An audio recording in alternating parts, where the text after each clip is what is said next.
Chapter 21, Section 3 of J.B. Bury's The Students' Roman Empire, Part 2. Recording by Mark Penfold. The Students' Roman Empire, Part 2, by John Bagnell Bury. Chapter 21. Vespasian, Titus, and Domitian, 69 to 96 A.D. Section 3. Domitian. Titus was succeeded by his brother Domitian, who had just reached the age of 30.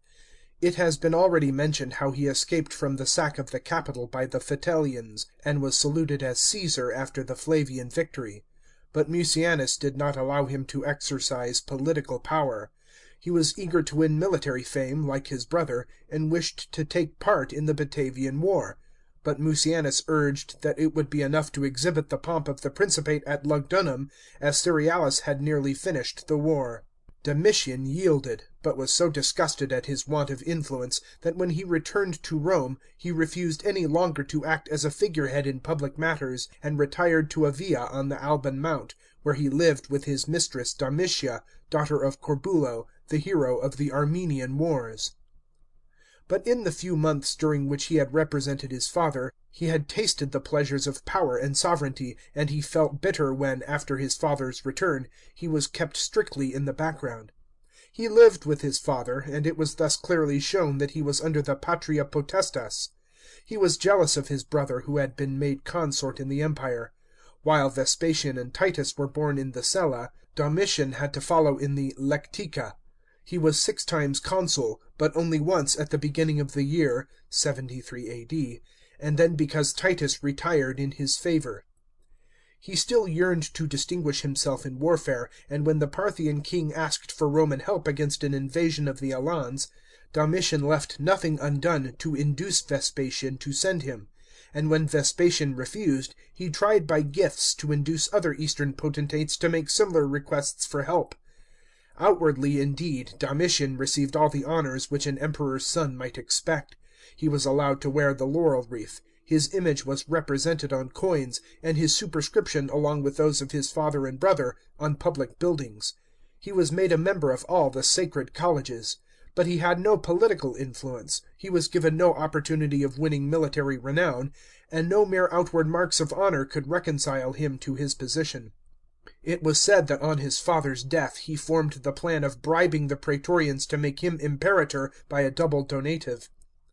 He seems at all events to have hoped that he would occupy the same place under Titus which Titus himself had occupied under Vespasian. But though Titus recognized him in an unofficial way as his consort and successor, the proconsular imperium and tribunician power were not conferred upon him. This was a new and bitter disappointment, and there is no doubt that jealousy and suspicion prevailed between the brothers. Titus, however, really regarded Domitian as his successor, for he had no male children, and in order to avoid any question about the succession, he actually proposed a marriage between his daughter Julia and Domitian. Unions between uncles and nieces had been legitimized by Claudius, but they were a gross defiance of old Roman prejudices, and Domitian was a strong upholder of Roman religion. Besides this, he was passionately fond of his mistress Domitia, whom he married, and the idea of Titus fell through. Julia was united to her cousin Flavius Sabinus, the son of Vespasian's brother, who perished in the Vitellian catastrophe. Domitian had ridden at full speed to Rome from his brother's bedside, and was greeted imperator by the praetorians, and he counted September 13th as the dies imperii, from which he also dated his tribunician year, although the tribunicia potestas was not conferred upon him till September 30th. He assumed the chief pontificate immediately, and also the title Pater Patriae, which his predecessors had been accustomed not to accept for some time after the accession. This trait is characteristic of the autocratic and imperious nature of Domitian. The reign of Domitian was marked by a new and distinct departure in autocratic policy, forming, it is hardly too much to say, an epoch in the growth of the Principate towards absolute monarchy. By important wars against Dacians and Germans on the Danube frontier, and by the advance of Roman arms in Britain. These wars will be described in the following chapter. Here must be mentioned a small campaign on the Rhine, by which Domitian secured the military distinction which he had desired and which befitted the position of an imperator. In 83 A.D. the Emperor proceeded to Gaul on the plea of a census in that country, but his real object was to cross the Rhine and invade the country of the Chatti. What the Chatti had done to provoke this attack is not known. The chastisement of their plundering bands, which often troubled the upper province, hardly required an imperial expedition. In any case a victory was gained over the Chatti, and Domitian celebrated a splendid triumph, and assumed the name Germanicus, by which he is constantly called in contemporary literature. His enemies ridiculed this victory as a mere farce, and it was maliciously whispered that in the triumphal procession slaves wearing wigs of fair hair and dressed in German fashion acted the part of Chattic captives. On the other hand, the poets seeking for imperial favour exaggerated the imperial exploit. The victory, of whatever nature it was, must have been of some importance, though this is not always recognised. And it was connected with a new plan of frontier defence, which will be described in the following chapter. In the beginning of his reign, Domitian was gracious to the Senate, as the senators themselves admitted. Like Titus, he put down delation, and punished delators on the principle that unless a delator is chastised, he is encouraged. But when the Emperor had established his power securely, and felt himself after his Germanic triumph a true imperator, he soon began to let the nobles see that they were greatly mistaken if they expected him to adhere to the constitution of Augustus. Naturally endowed with a capacity for governing, and imbued with an autocratic spirit, he was determined to rule the state himself. The joint rule of the Senate, the diarchy which Augustus had framed so tenderly, seemed to Domitian intolerable, and he aimed at reducing it to a nullity. Other emperors had indeed assumed more than their own share of the government, and made the Senate fill its dependent position. But they had done so only by fits and starts. Tiberius and Nero had been autocratic in their last years, but they had made no constitutional innovation vitally affecting the relation between Princeps and Senate. But Domitian worked towards the political annihilation of the Senate, systematically and in cold blood, and that is why the senatorial party regarded him with such intense hatred. 1. It has been already explained that the Princeps exercised influence on the constitution of the Senate by his right of commendation in the case of those magistracies which conferred admission to that body. But he had no right of directly appointing senators. Such right of adlection, as it was called, could only be exercised by the censor, and the censorial power did not belong to the competence of the Princeps, according to the Augustan constitution. Claudius had assumed the censorship, and more recently Vespasian had assumed it, but in each case only to lay it down again at the end of a year. In fact, the maintenance of the censorship as an independent magistracy, not connected with the Principate as such, but which the Princeps or any other eligible citizen might fill when required, was an essential feature of the Principate, and Domitian saw this clearly. He saw that the censorship was the means by which he could reduce the position of the Senate to insignificance. Once the Princeps possessed the powers of a censor perpetually, the control of the Senate was entirely in his hands, and the system of Augustus was undermined. Domitian did not hesitate. He first caused the censoria protestas to be conferred on him (end of 84 or early in 85 A.D.), but a few months later assumed the office of censor for life. With this power of electing and ejecting whomsoever he chose, he made the Senate completely dependent on his own will. The Principate thus received a permanent shock, for his successors, though they did not assume the title of censor, silently retained the censorial powers. The Senate continued, indeed, to share the cares of government; its nominal position in the constitution remained unchanged, but virtually the Principate had become a monarchy without disguise. In connection with this important innovation, it is probable that the census office (a censibus populus Romanus), which was under the control of the Senate, was made an imperial office over which a knight presided. 2. Domitian was consul 10 times during his principate, 7 times in succession from 82 to 88 A.D., then again in 90, 92, and 95 A.D. He never continued in office beyond the 1st of May, sometimes not beyond the Ides of January, but it looks as if he intended to assert for the Princeps the right of giving the name to the year. In this he was following the example of his father, who throughout his reign generally assumed the consulship. But Domitian went further than Vespasian. In 84 A.D. he caused himself to be designated consul for 10 years. He had precedents for this in the case of Tiberius, who, along with Sejanus, had been designated consul for 5 years (29 A.D.), and in that of Nero, who had been designated for 10 years (58 A.D.). Neither Tiberius nor Nero had cared to carry out their designations, and Domitian did not fully carry out his. But he went nearer to a continuous consulship than any of his predecessors since the consulships of Augustus himself from 30 to 23 B.C. 3. The senate was very anxious, for its own safety, to have the principle laid down that the Emperor was incompetent to condemn a senator to death. Titus had acted on this principle, but he had not formally admitted it. Domitian, a strong asserter of the higher power of the Princeps, refused to recognize a decree of this kind which the senate wished to pass. And what made matters worse was that Domitian formed his consilium out of knights as well as senators, so that when a senator was tried before the imperial court, a knight might be one of his judges. 4. Practically, Domitian treated the senate as of no account. He only asked its opinion on matters of no consequence, and he constantly used his right of voting first, in order to force the rest to vote as he willed. The senators were completely cowed. 5. In outward forms, too, Domitian displayed his autocratic spirit. The procurators were permitted to designate the Emperor as Dominus ac Deus, and the same expression was used by the poets, but it was not recognised as an official title. The citizens, however, always spoke of him as Dominus. Domitian was regarded by the people as something very different from a first citizen. Further, he regularly wore the purple garment of triumph, even when he appeared in the senate. He was attended by 24 instead of 12 lictors, and he allowed only statues of gold and silver to be set up in his honour.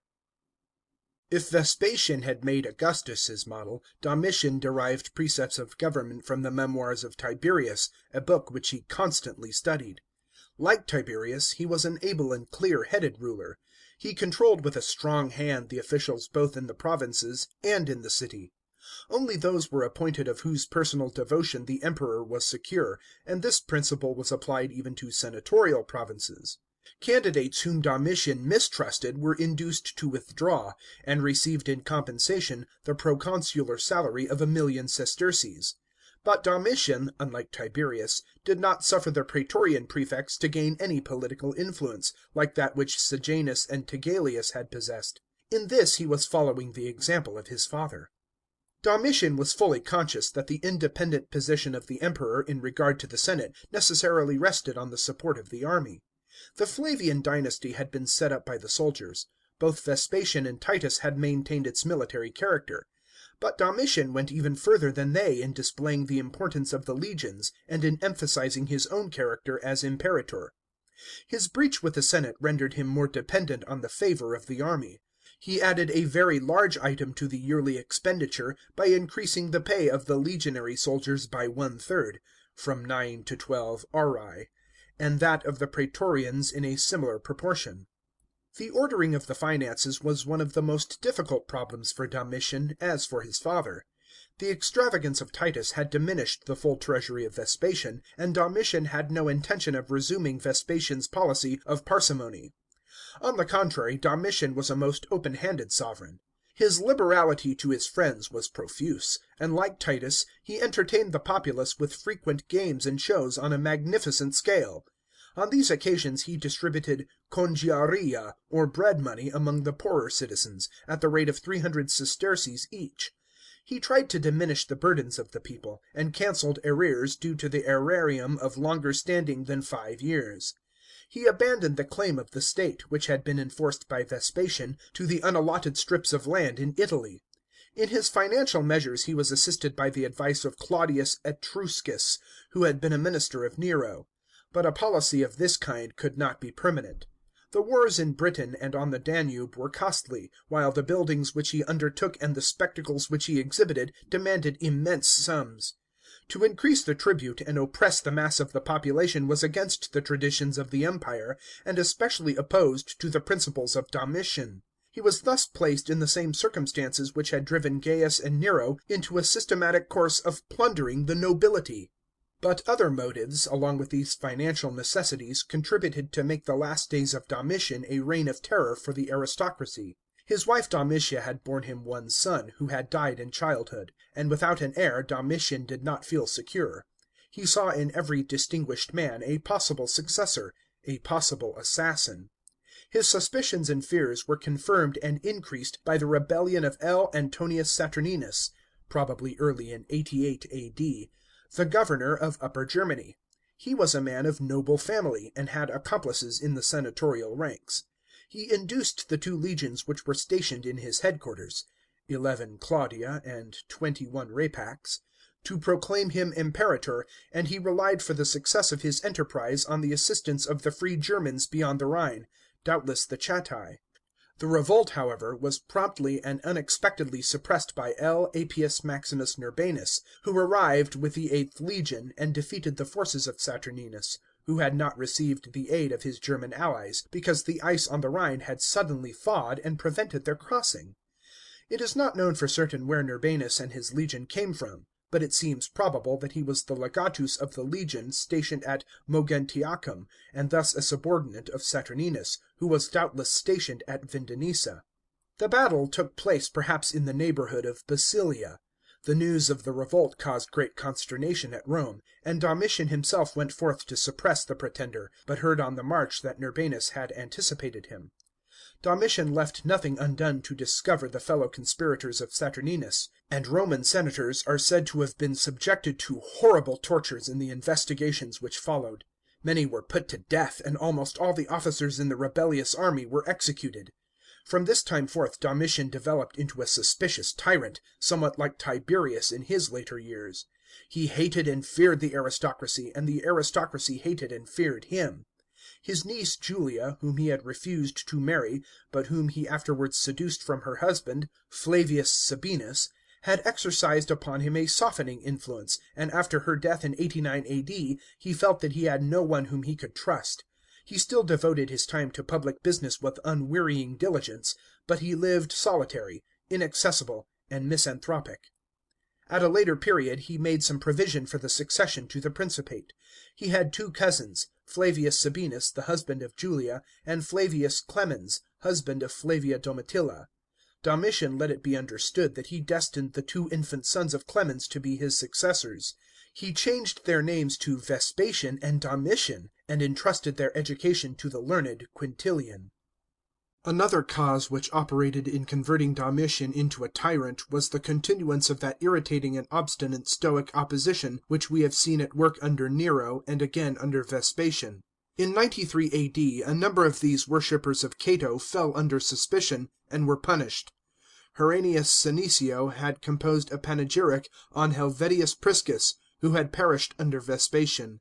He was accused of maiestas by the delator Metius Carus, and was condemned to death. Fannia, the widow of Priscus and daughter of Thrasea, had supplied Herennius with the materials for this work. She was therefore banished, and her property confiscated. The composition was publicly burned in the Comitium.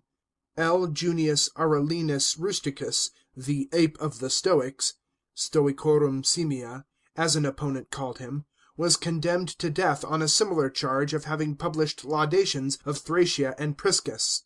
The Emperor's wife Domitia had been suspected of an intrigue with Paris, a celebrated and popular actor. Domitian consequently divorced his wife, and caused Paris to be stabbed in the street, to the great grief of the populace. Many brought perfumes and flowers to his tomb. The younger Helvidius Priscus composed an Atellane farce on the subject of Paris and Oenone, and he was accused of disguising under this form unfavourable criticisms on the Emperor. He was arrested in the Senate house, and condemned to death. Other members of the same clique were sent into banishment, including Arria, the mother of Fannia, Gratilla, the wife of Rusticus, and Junius Mauricus, his brother. At the same time a decree of the Senate was passed by which philosophers, mathematici (astrologers), and soothsayers were banished from Italy, just as in the reign of Vespasian.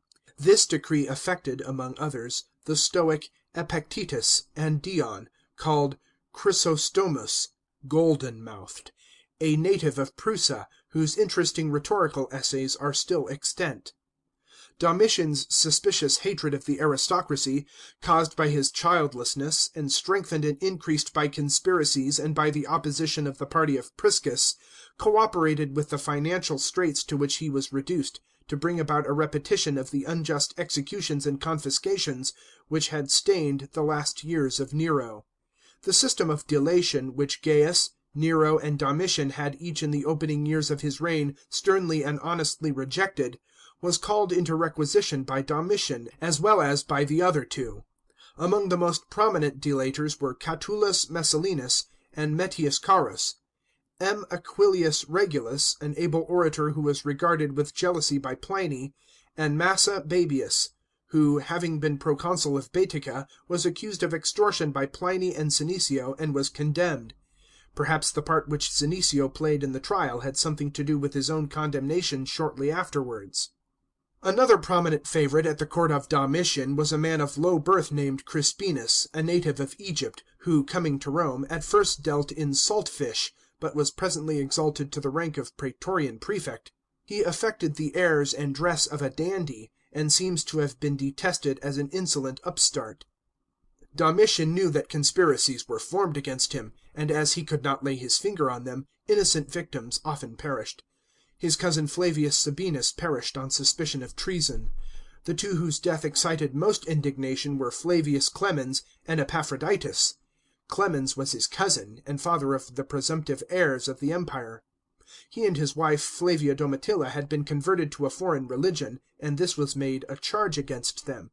He was put to death, and Domitilla banished. Epaphroditus was the freedman who had helped Nero to commit suicide, and although 28 years had passed since then, Domitian punished him for meistas. Such examples of cruelty alarmed the Emperor's household, and it was from this quarter where he felt himself safe, not from the Senate which he feared, that vengeance came. The Augusta, Domitia, whom he had divorced on the suspicion of an intrigue with an actor, as already mentioned, he afterwards recalled. But she did not feel secure, and she organized a conspiracy, along with the freedmen of the palace, Parthenius, Entellus, and Stephanus. The two praetorian prefects, Norbanus and Petronius Secundus, were privy to it, and the conspirators fixed on M. Cosius Nerva as the successor of their victim. Stephanus, a man of great bodily strength, undertook to do the deed. Pretending to have hurt his left arm, he carried it for some days in a sling, and on the appointed day (September 18, 96 A.D.) hid a dagger in the cloths which bound it. Obtaining an audience of the Emperor, to give information touching a conspiracy, he presented a document to Domitian, and as he was hastily reading it, drew the dagger and stabbed him in the loins. Domitian threw himself on the assassin, and called a page to bring him his sword and summon the attendants.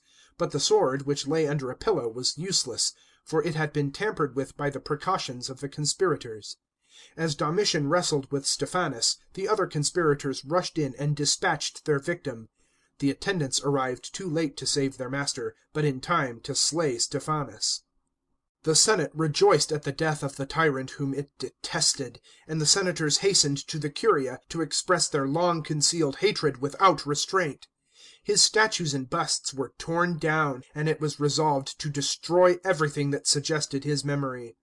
A decree was passed that the name Domitian should everywhere be erased. The consequences of the hatred of the Senate can be felt by us at the present day, for there remain extraordinarily few inscriptions dating from the reign of Domitian. A decent burial was not accorded to him. He was carried out on a common bier, such as was used by poor people. But his nurse Phyllis contrived to deposit his ashes in the temple of the gens Flavia, a sepulchre for the Flavian dynasty which he had built, and placed them in the same urn in which reposed the ashes of his beloved niece, the divine Julia. The soldiers did not share in the jubilation of the Senate. They loved Domitian, and if they had had a capable leader they would have probably insisted by force on the consecration of their imperator. The populace neither rejoiced nor lamented. They had no reason to hate him, for he had been generous to them. But his haughty, inaccessible manner hindered them from feeling personal affection for him. In his youth Domitian was noted for his beauty, but in later years he showed a tendency to corpulence, and became bald. His enemies called him Bald Nero. His eyes were large and languid, but the expression of his face was intense. The family resemblance to Vespasian and Titus comes out in his busts. He was not fond of physical exercise, but was a good archer. Though he gave luxurious banquets, he was moderate in eating. He has been accused of gross licentiousness, but such charges must be judged in relation to the practice of the times. There is no reason to suppose that he was either better or worse in this respect than his contemporaries of noble rank. He was an unusually strict defender of the national religion, and he protected morality from a religious, if not from an ethical, point of view. In this he followed the example of Augustus, who regarded religion as conducive to the welfare of the state, and his reign contrasts with the indifference of his predecessors. In 83 A.D., 3 Vestal virgins were charged with unchastity and condemned. They were allowed to choose the mode of their death, and their seducers were banished. But some time later the chief Vestal Cornelia was accused of a criminal intrigue with a knight named Celer, and was found guilty. Domitian, as Pontifex Maximus, revived in her case the ancient punishment, which was generally regarded as obsolete; and Cornelia, in spite of her protestations of innocence, was buried alive in the Campus Sceleratus. It is worth noting that Pliny, in speaking of this case, feels less indignation at the cruelty of the sentence than at the circumstance that Domitian judged the case in his Alban villa, and not in the Regia, the office of the Pontifex. Celer was scourged to death in the Comitium. In maintaining the national religion, Domitian tried to hinder the spread of Oriental cults. The Jews did not specifically suffer, although the tribute of 2 drachmas to Jupiter of the capital was strictly exacted. There was a Jewish rising in Judea, 85 to 86 A.D., which was easily put down. Some Christians suffered death for refusing to worship the Emperor's image, but there is no evidence of a general persecution. The tale of the martyrdom of St. John the Evangelist is universally recognized to be a fable. It has been supposed that Flavius Clemens and Domitilla, who are said to have been accused of impiety, were Christians, and this is not improbable. He encouraged, however, one Oriental cult, that of Isis, the Egyptian goddess, and built a splendid temple to her and Serapis, the Isium et Serapeum. In 88 A.D. he celebrated the Ludi Seculares, reckoning the 100 years from the celebration held by Augustus. If Domitian was severe as Pontifex Maximus, he was also severe as censor. He strictly enforced the lex Scantinia against unnatural crimes, and the lex Iulia against adultery. Many senators and knights were condemned by these laws, and his strictness increased the hatred with which he was regarded. He deprived women, who had been condemned under the Julian law, of the right of using a litter, lectica, or accepting legacies. He tried to suppress the licentiousness of the theatres, and forbade pantomimes to appear in public, while he allowed them to hold performances in private houses. He put down the Oriental practice of mutilating boys in order to sell them as eunuchs, and endeavoured to diminish the trade in eunuchs by lowering the prices. It devolved upon Domitian to restore the buildings which had been consumed by the fire in the reign of Titus. The temple of Jupiter Capitolinus had to be rebuilt once more, and it rose under his auspices in greater magnificence than ever. He also erected on the Capitol a temple to Jupiter Custos, in thanksgiving for his own rescue from the hands of the Vitellians. The temple of the divine Vespasian and the divine Titus was built at the western extremity of the Forum, between the Clivus Capitolinus and the Temple of Concord. 3 Corinthian pillars of this small building still stand. Several temples were erected to Minerva, the goddess whom Domitian specially revered. For the purpose of games he built a stone stadium in the campus, and also an odium for musical performances. The former of these buildings accommodated 30,000, the latter 10,000 people. Domitian also completed the palace begun by Nero, but confined it to the limits of the Palatine. On all buildings, whether first built by him or only restored, Domitian inscribed his own name. Our records of Domitian are very scanty, and come almost entirely from prejudiced witnesses, so that it is difficult to get a clear and fair view of his acts and policy.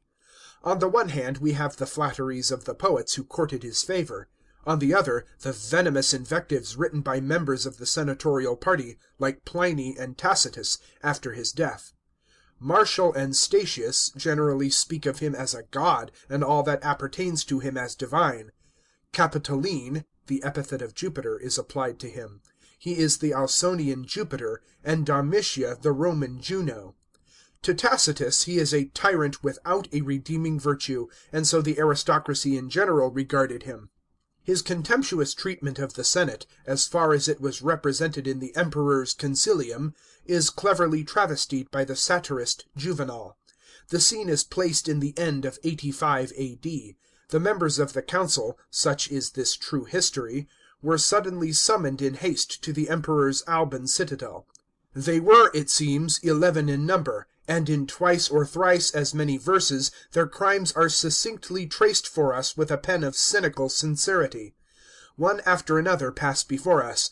Pegasus the prefect, say rather the bailiff of the city, for what is Rome but the Emperor's farm, and the prefect of Rome but his manciple? Fuscus, brave and voluptuous, soon to leave his limbs a prey to the Dacian vultures.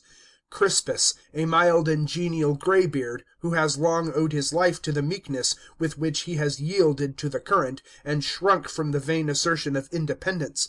The Glabrios, father and son, of whom the elder slunk through an inglorious existence in pusillanimous security, the younger was doomed to perish innocently, condemned to fight with beasts in the arena. The blind Catullus, deadliest of delators, with whom Domitian, as with a blind and aimless weapon, aimed at his destined victims. To these were added the sly Viento, the fat old sycophant, Montanus, Crispinus, redolent with the perfumes of his native East, the vile spy Pompeius, who slit men's throats with a whisper, and Rubrius, the perpetrator of some crime too bad, it seems, to be specified even in that day of evil deeds and shameless scandals.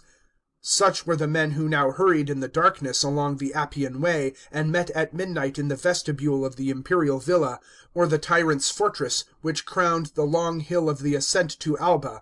Anxiously they asked each other, what news?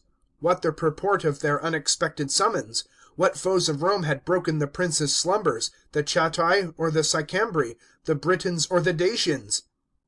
While they were yet waiting for admission, the menials of the palace entered, bearing aloft a huge turbot, a present to the Emperor, which they had the mortification of seeing introduced into his presence, while the doors were still shut against themselves.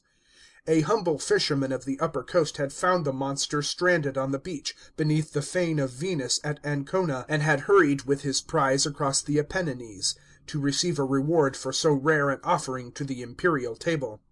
When at last the councillors were admitted, the question reserved for their deliberations was no other than this, whether the big fish should be cut in pieces, or served up whole on some enormous platter constructed in its honour.